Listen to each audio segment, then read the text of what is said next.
Hi again. Another super short video here, and this is to do with thinking about um, corners of the embouchure in general, and a way to try and address our relationship with the embouchure and the mouthpiece and creating sounds and basically getting things happening. So I've got one student who has got a little bit of a smile going on, and he's only been my student, so obviously there's something come in along the way where he's thought that's worked, and we're still trying to come back to it. One of the things that I'm not very well schooled on, but I have used just more recently in terms of like trying to think about how to address this smile issue, is by using the mouthpiece. So I'm not a massive expert or anything at all on anything, in fact, but I certainly don't have a lot of experience in using a mouthpiece. A mouthpiece buzzing for me always left me feeling very, very tight. So there's obviously something that I've not really kind of got going on in there. But in terms of trying to think about getting a decent buzz or a sound on the mouthpiece, then that is seemingly, well, for me, linked into getting that nice full sound on the trumpet. So there's components of mouthpiece buzzing that obviously translate really, really well into playing trumpet. So what we were trying to do, me and my student, was trying to get a nice full buzz.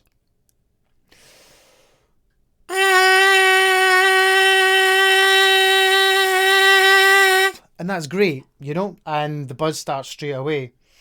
One of the things that I like to do in a warm-up session, I call them gentle G's, is basically blow through the instrument until there's enough of an airflow, support, whatever you want to think about between the body and the instrument where the notes gently start. Oh, sorry.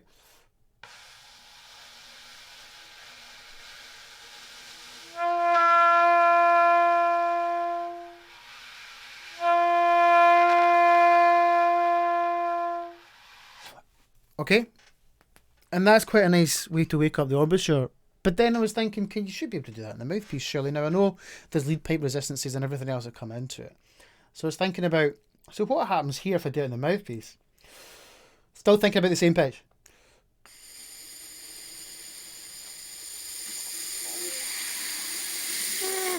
And I found that I had to blow really quite hard to get the same response from the mouthpiece. Now, obviously, there's not a lead pipe plugged onto the end of this, so that's got something to do with it. And this is where I might need your help in terms of working out what's going on. But what I did find was that if I gradually just think about focusing the corners a little bit more and just thinking about going more towards this pucker position, didn't mean to whistle, then the actual response of the mouthpiece would help. Plus also, if my embouchure is going forward, then in relationship to my student, it can't go back. Okay? So this is kind of what I'm going to swap hands. No, I'll move it over this way.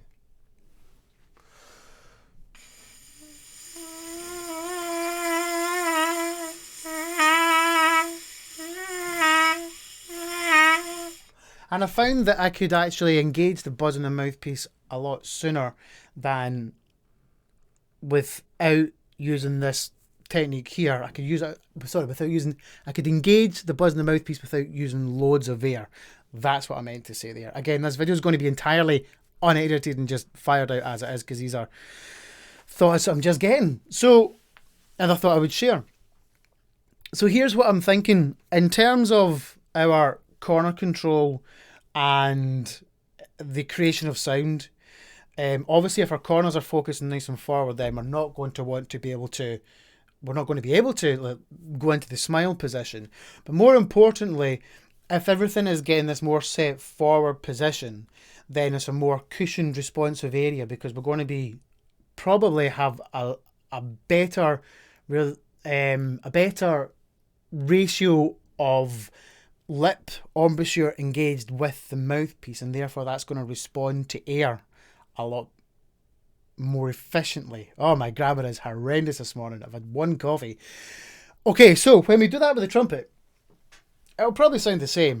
But what I'm thinking is like, as soon as the sound starts to happen, then we've crossed that boundary of no sound to sound a lot quicker.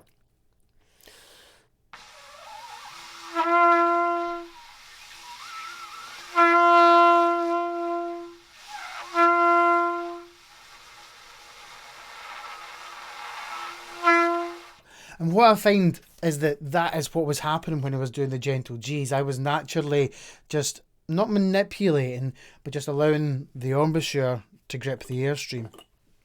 And the ultimate point of this was that with the embouchure being nice and compact at the sides and being relaxed in the centre, then it's that holy grail of better efficiency and response when our ear is engaged. Now, when we go out through the rest of the range of the instrument and articulations, of course, it's a different story because we have different things that come into play. I've just done a little video about our compression support, etc., and how we use that air, and then there's all different types of compression that we can use throughout our body, depending on what we've got to do. And obviously our tongue position as well.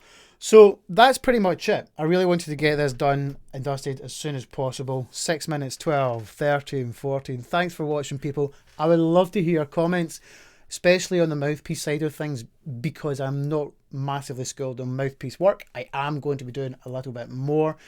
And that's all for now. Thanks for watching. Bye-bye.